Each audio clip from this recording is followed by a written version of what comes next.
It has been more than 200 days since Russia launched an unprovoked and unjustified full-scale aggression against Ukraine. Our energy infrastructure suffers from continuous shelling, bombing, and airstrikes. On September 11, tragic date for all Americans and the whole civilized world, Russia decided to prove its behavior as a terrorist state and attack critical objects of Ukraine's energy infrastructure, objects of pure civilian nature. The most important task for today is to solve the issue of nuclear safety and security, and to ensure demilitarization, deoccupation, and retaining under Ukrainian control over the Zaporizhzhia nuclear power plant, which is the biggest power plant in Europe.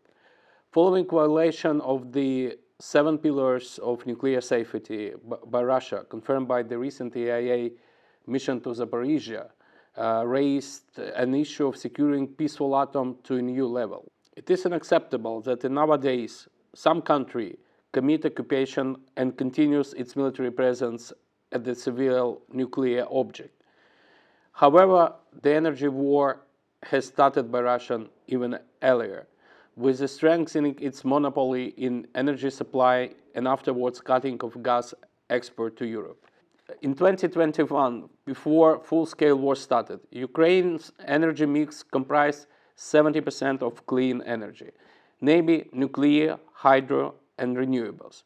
In July 2022, our energy mix was 80% green, even during the war. Despite of Russian rocket and bombs, we continue ensuring the resilience of our energy system. We are looking into the future and planning a post-war recovery. New technologies must stay ahead of existing challenges.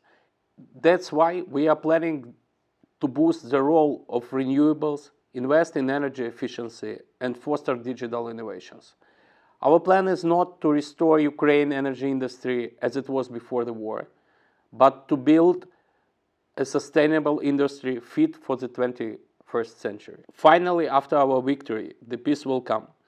I invite your companies to explore and develop potential investment projects in Ukraine, to make the necessary studies right now and obtain relevant permissions so that they can launch the project next day after the war. Ukraine is grateful to US government, business, and American for support in this war. Slava Ukraini!